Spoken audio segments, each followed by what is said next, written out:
Okay, so for example 2, we had the equation dy dt equals negative 4y plus e to the negative t.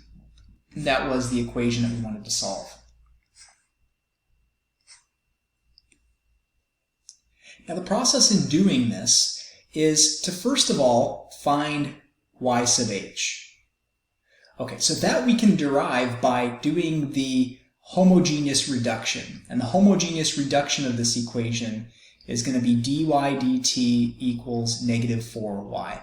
So we made it homogeneous. Now, of course, again, this is not the original equation we're set out to solve, but the theorem, the extended linearity principle, tells us that if we go through this process, that we will find the general solution.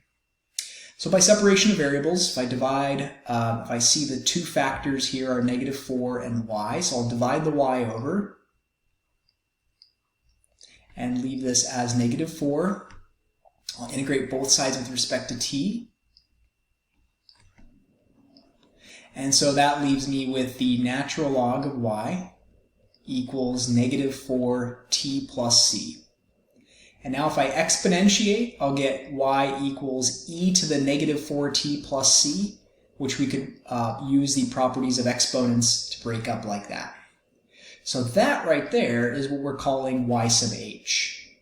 So I suppose along the way we should have just written y sub h everywhere to indicate that what we're solving for is for y sub h.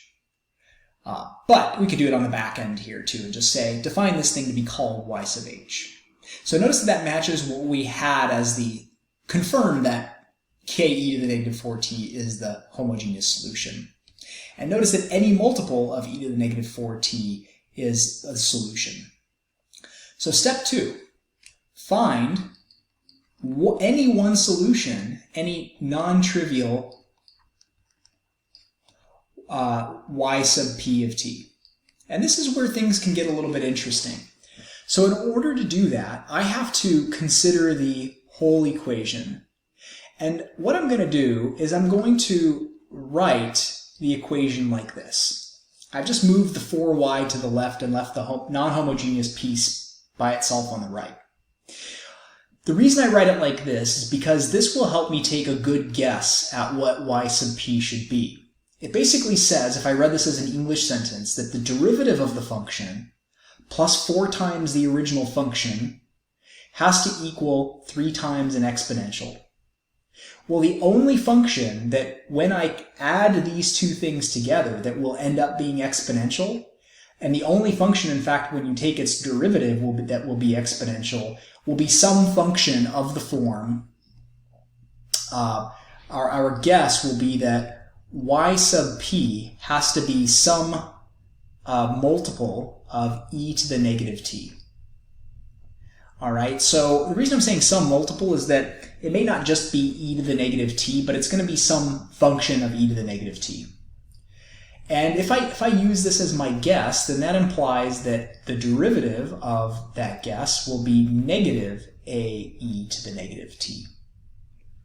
Okay, so what I'm going to set out to do here is I'm going to try to find that value of a to make this all work out. So if I plug in the derivative up here, and I plug in the y function here, that will say that negative a e to the negative t plus 4 times y, which is a e to the negative t, has to equal 3e to the negative t. When I combine these two terms here, I'm going to say, well, I have negative a multiples of e to the negative t. I have 4a more multiples of e to the negative t. Well, when we combine like terms, we add the coefficients. So this will be 3a e to the negative t has to equal 3e to the negative t. Now we see that they look similar, but I have this unknown thing floating around here called a. And the only way for these two things to be equal to each other is for their coefficients to be the same, right? So the coefficient of the e to the negative t on the left is 3a. The coefficient of e to the negative t on the right is 3. So it must be the case that 3a equals 3, and that tells us that a is equal to 1. So y sub p our particular solution that works for this guy is going to be 1e to the negative t.